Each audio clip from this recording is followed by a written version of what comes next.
today. It's a very windy day, and Jeff Halpern is here helping us with our rigging.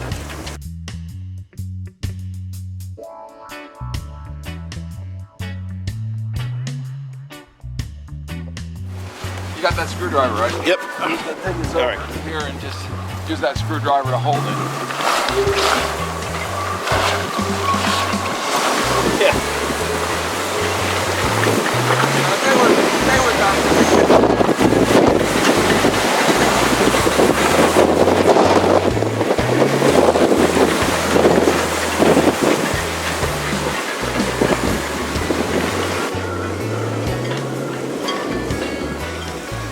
What percentage of that is it? Like a one? What do you think? Like a 110. Oh. But Well, that'd be easier to manage for newbie sailors like us, right? it would. So this sail is basically, as you say, in good shape. It looks like it's almost a new sail. But it's double stitched and not triple stitched. It's very light fabric for this size sail. Normally these sails are a heavier weight fabric because they're using heavier breezes. The forces are much higher on them. I think it's probably a good sail for you to use starting out because it is an easier sail to fly. Too much wind today to raise it and see if it actually has tracks on the deck. But generally, that's not a bad sail. Good. And it's free, so you can't beat the price.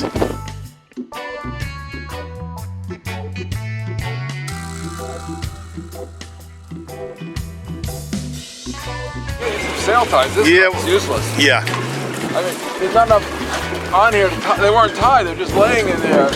Nobody tied them. I'm telling you, Vince, I'm moving slowly today. Got really beat up yesterday. You were out. Well, you enjoy it, so I guess that's a good thing. Well, no, I got one. I expect to be back in the dock before the weather hit. Yeah, no. That puts a lot of strain on the foot and eventually will stretch out the foot. It's probably had a life of that, but somebody, when they put the sail away, should have taken that off and taken the strain off and stow it without any tension on it. Okay. It was stored all tensioned and tightened up, and you really don't want to do that. It's tired. The fabric was really very light for this size boat, and it is, when it's really soft like that, it means that pretty much everything's gone that gives it its diagonal strength. The vertical and horizontal strength will be there, but it won't hold shape, and in a breeze, instead of staying flat, it'll power up and you'll heel more and have more weather helm.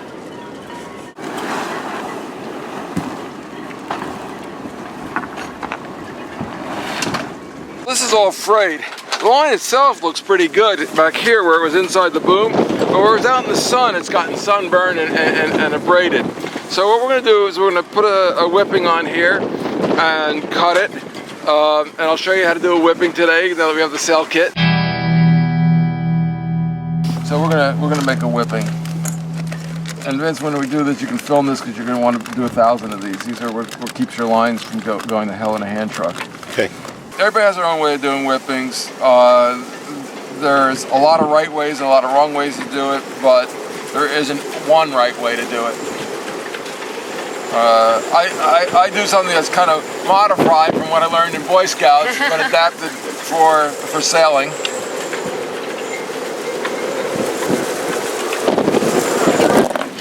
First step in this is you just make a little loop like that. Get untangled here. Moving kind of slow this morning. Make a loop and then start wrapping around it. I usually take the first wrap under that loop to sort of lock it into place, and then from there on I'll wrap it up. And I use the heaviest weight thread I can get. This is not bad for sail repair, but it's not. Yeah, we totally just like grabbed it off the shelf, kind of a thing. Right. So. And so I'm wrapping it tightly, and I'm going to wrap it until it's a little more than the diameter of the line. So if this line is 3/8 inch line, or it's probably a metric line because it's from the original lines from the boat, but so probably 10 millimeter. So I get to a point where I'm done with the wraps, and now I'm going to pass it through that eye. Okay. And when I do, I'm going to pull on both ends, and that's going to compress it all together. And I'm also just going to go through and make sure it's all nice and neatly laid out on there where it's all touching, right? Now, if that was a Boy Scout whipping, that would be all you do. But it's not, it's on a boat, so now we get the needle. And the stitching does two things. First of all, it keeps us in place, keeps it from coming off, but also you're going through the core of the line. This line is made up with an outer shell and a core. The sun rod makes it easy to see these two things. And so by stitching through there, you're keeping that core from being able to slide into into there. So I'm going to take stitches through there. And the first one is just a deep one, just to get through the core one time, and then I'm going to take about a third of the way around the line and pull it up snug. Okay, yeah, and that's those outside lines then, yeah. Those are the outside, and they lock it all into place, keeps it from going anywhere. And when you do enough of these, you get fast at them. My hands are stiff today, so I'm not making great time on this, but you can do one of these in about 5 minutes, and the line will last forever once you've done it. Which versus having a line that unravels and is shot right away. Right.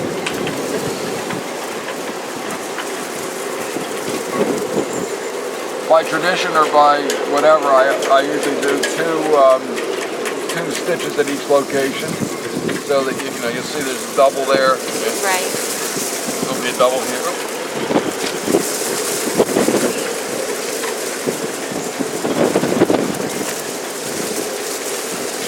Double there. Right, yeah. Okay. That's a big gust. Man, yeah, they said gusts up to 40. Yeah, I saw almost 40 yesterday when I got. When I was coming in. I shouldn't have been out in that. I should have gotten out of off the water. And then what I do is I take the last stitch and I push it through the center just to get it buried in there, so it doesn't get exposed. Yeah. And I'll often do a little stitch out here just to lock it in.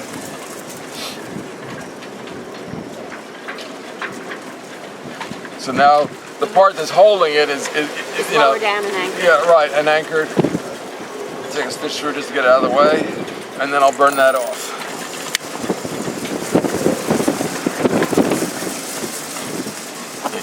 So now you got a little fat spot there to keep it from pulling through.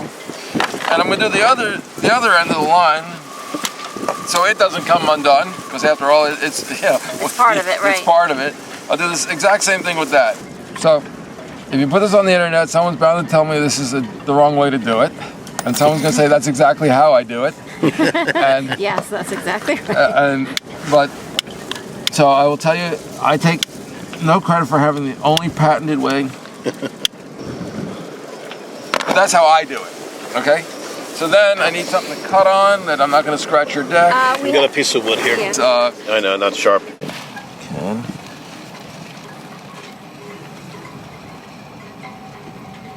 Then everybody's going to say they got a different way of doing this. They would have left a longer stub or not left a longer stub. I probably would have left a longer stub. But if you look at that, it's all melted on there, and that's going to keep it together a little neatly. The whipping is what's keeping everything really together. And so now that line doesn't look like this, it looks like this. And when you look at this, there's nothing here that looks scary. Okay? So Amy, here's what I want you to do. Pull against me, pull down vertically. Just, yeah. Okay, let it come back to me. But keep tension on it like it's smooth or not. Okay, good. For that are good. The bad news is there's no block and tackle in there. Normally on an outhaul, there'll be a 6-to-1 tackle or boat the size 5-to-1 tackle that makes this easier to tension. We actually have one. I don't know what kind it is in the desk downstairs. Well, we'd have to take the boom apart to put it in, and we're not going to do that. But and you do have a winch on the mast, so you can winch it tight, but it means going to the mast and tightening it, and going to the mast and loosening it. In light air, you want it loose, and heavy air, you want it tighter. So that's and because there's no mechanical advantage, it's just a little harder to do. But the reality is, when you look at that line, it's a good line, and I pulled enough of it out to see that there aren't hackles, that it isn't beat up. So for some reason, someone's put shackles on each one of these on the reefs, and that actually doesn't do you any good. That's not really how they rig. So, okay. We may use them, but I don't think we can. I don't think we actually can. So when we put the mainsail back on, we'll rig the first reef, maybe rig the second reef. It's not going to hurt you any. Okay. But, okay, so the next thing is there's a red line up there. Yeah. Can you undo that? We're going to do the same thing with this line. Probably your first reef. Okay. And I'm just looking at it to see that it's not torn up. And now I'm going to do the other end, and we're going to pull it through, because when we put the sail back on, since we're going to rig it, it's going to end up being about that long. Right. What's this here? These levers. Those lock the, so you tension it on the winch and you pull these lever down, and that locks it. That's a cleat, and then it keeps it wherever it is. So it lets you change, take a line off the winch, and it's only for your reef lines. Okay. So it lets you take the line off a winch and without losing your adjustment. There should be 3 of those. There is. There's one in the middle. No, is there? Yeah. Oh, there it is. Yeah. Okay. So those, yeah, there you go. So those lock off. It's a nice piece of hardware. Those lock off those lines, so they don't. So you can get them off. Take them off the winch. So the blue is the outhaul. The Red is your first reef. red is the first reef, and the And the moldy green is the second reef. the moldy green is the second reef. You got that, Aim? Got it. Moldy green, second reef. This gets a lot of use and a lot of chafe. We saw the other one was chafe through, so I'm doing a double wraps with more area on there. And then I'm going to put the bowline in.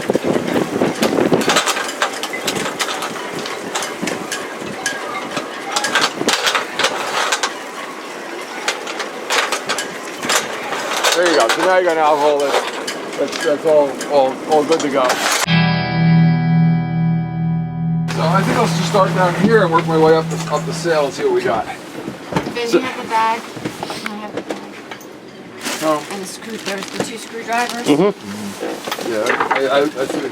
So this is actually not too bad. The bolt rope is the one thing they've done that's kind of goofy. Is that this is all continuous bolt rope down the foot and up into the sail. There's a piece of rope in there, and that rope tends to shrink over time. And if it's continuous like that, there's no easy way to repair it.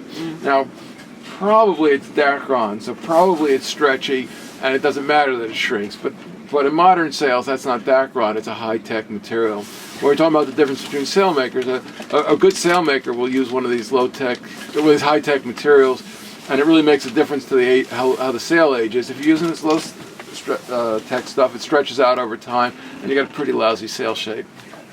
Yeah, that looks good. So now we get to the first one of these guys.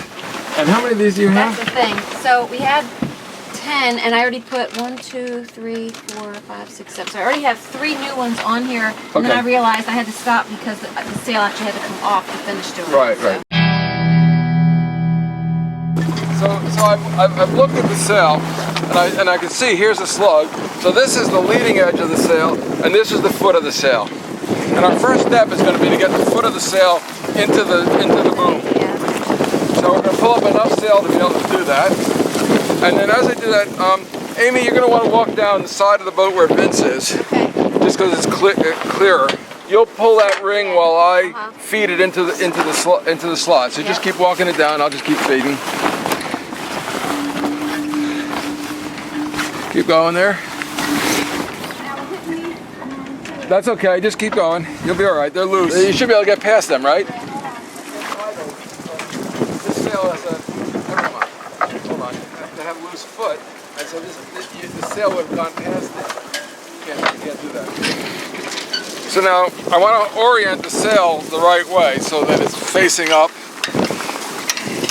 And I'm going to push that through there.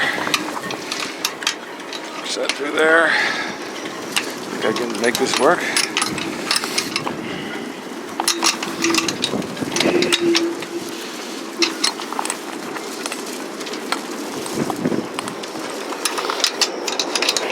Yeah, that is a serious gust of wind. It's a little bit of an odd setup. There normally would be a eye for this to go through, so it's rigidly always in the same place. Instead, it's on these horns, which is not. Right. Okay. And here's why rigging knives or multi-tools are important, because that has to be really tightened up good.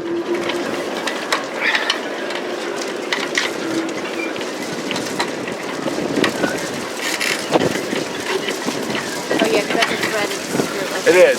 And I would normally take a piece of wire or a piece of a wire tie, and so that can't loosen up, Yeah. but I'm not going to do that, right? We're not going to worry about that today, since we'll be taking this off again someday soon. And now we're going to work our way up the sail one slug at a time.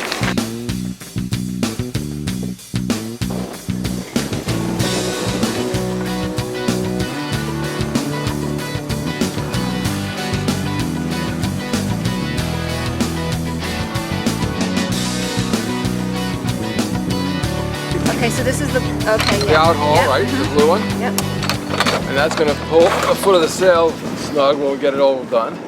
But now we're going to go ahead and rig the first reef. So we said the red one's the first reef. So it's going to come through. See how this is on one side of the Yes. boom? So it's going to come through from that side of the sail Okay. to this side of the sail.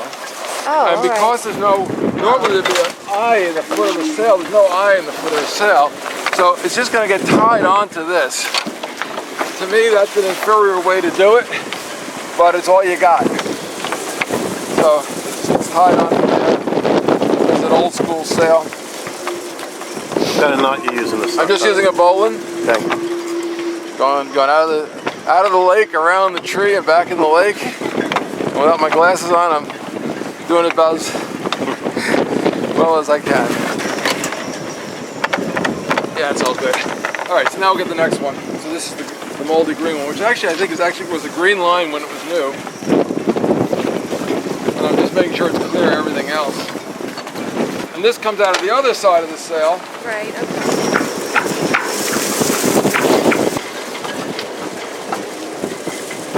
Go up the bow and we're going to put our reef in. Purple, blue is the Outhaul. Yep. When you're storing the boat, leave it loose like that.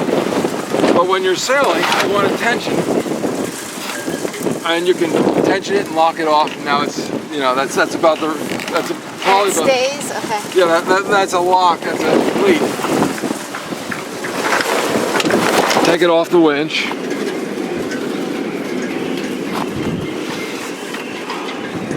With this guy on the winch. But you pull that, and you're just going to keep grinding it down.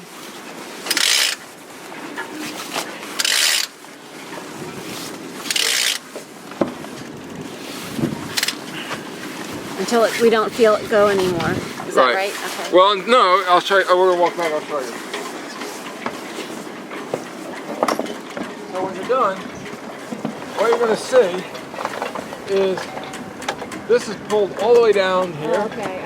And pulled all the way back tight. All right. And so I didn't pull it in tight enough. But that's going to stretch the foot of the sail and hold it down on the boat.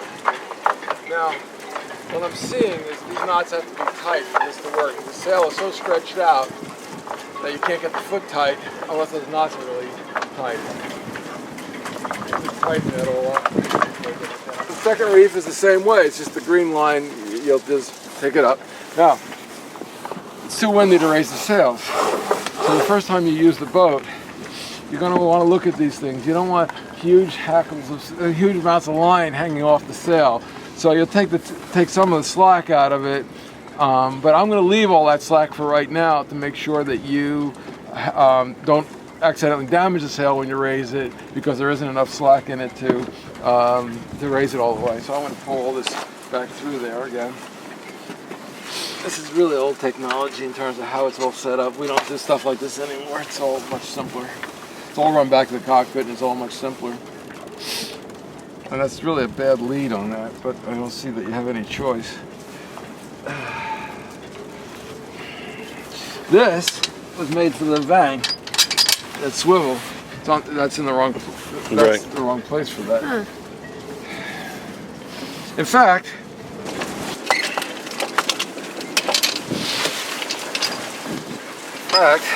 there should be a block here, and I'm thinking your outhaul would go down to there and then up to your winch here, but it still works this way. It's just I have a there. I do have a block down. I don't know if it's appropriate. well, what do you have? It is a block. So Let's go see what you have. Yeah.